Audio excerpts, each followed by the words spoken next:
put your feet aside, maybe your stuff aside, because I want to walk you through something that I do with every client. Because one of the things we do here on this screen up here says our first session. Well, one of the things I need to know with people, and is good for you to know with people too, is how do they take in information?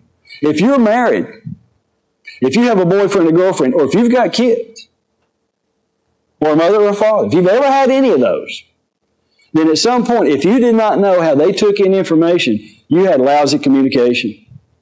Because if you say somebody, well, can't you see what I'm saying? When in actuality, they're not very visual, you're going to have trouble. Can't you hear me? When in actuality, they're very visual, they're not going to pay attention to what you're doing. So what we'll do here now is I'm going to ask you to just close your eyes in a moment, and I'm going to walk you through an imagery to see if you can tell which are your most dominant senses. Because if I don't know the dominant senses, I don't know how to create the imagery, give the visualization, or give the suggestions. So what I'd like for you to do now is to go ahead and close your eyes, and that's just to get rid of the light and to get rid of any outside distractions. Eyes are closed. Now just imagine that you're at home. Imagine that you are in your kitchen. Or you're in somebody else's kitchen if you want to. Now what I'd like for you to do is just walk across the floor to the refrigerator. You might even hear your footsteps, and sometimes you can hear the hum of the refrigerator. That sound that it made. Go ahead now and open the door, and as you do, you may or may not feel the cool air that comes out of the refrigerator. And now, today, whether you normally have one or not, there's a lemon in the refrigerator. Reach in and take the lemon.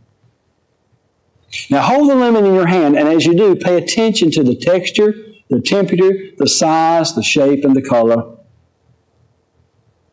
Now, take it over to a place where you would normally cut up fruits and vegetables. Take out your favorite knife and slice through the lemon. You may see some of the juice squirt out onto the cutting area. You might even see where a seed's been cut through.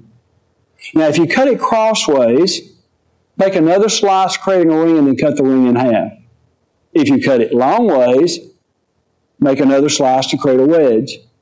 Now, pick up either that half ring or that wedge and bring it up and smell the fragrance of that lemon. See what it reminds you of. And now bring it around, open your mouth, and bite into the lemon. Feel your teeth go right through the pulp of that lemon. Feel the juice squirt onto your tongue. Taste that tart tanginess in your jaw, salivation beginning to start. Wonderful. Now swallow. And open your eyes. Now, from that, how many people could actually hear sounds in your kitchen? Just hold your hand up if you can hear sounds.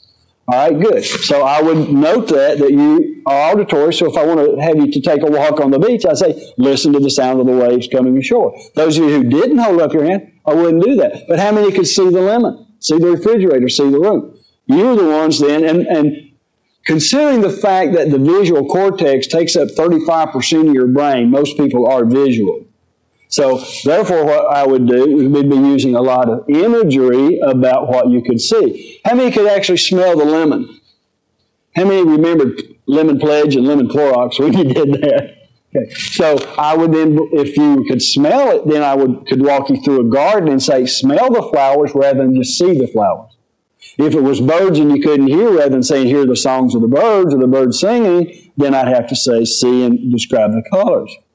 How many of you could feel the lemon, feel the texture? Okay, you're the ones I may have walking in the sand, feeling the sun come down on your body, feeling your feet in a cool stream in the mountains, something along that line. Or sitting in front of a fireplace. Today it would be sitting in front of a fireplace, feeling the warmth on your skin. Now, how many tasted that lemon? Actually got, now I know Sarah didn't because she's chewing gum. We used to keep mints out in the front, and I'd come out and I'd try to do this. I never could get a response because they had a big mint in their mouth. They never could taste it because we had to take the mints out. So, but how many of you could actually got salivation when you did this? All right, great. How many of you actually could feel a little discomfort in your jaw? Okay, good. How many of you, when you actually felt the need to swallow when we were talking about that? So think about this now. The salivation, the little discomfort in your jaw, you created through a thought a biochemical physiological response using just your imagination. Your body responds to every thought you have. Every gland in your body will respond to some thought. That time we did the parotid gland. But what you didn't realize, you also affected your liver, your pancreas, your stomach.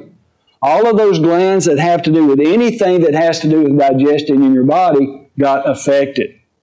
So, once I know that about a client, then I know how to deal with him. But if I'm working with a chronic pain client and I can say, look, see how that thought created this response in your body? Well, think about what a thought can do with your endorphins, your melatonins, your serotonins, and how we can make these changes.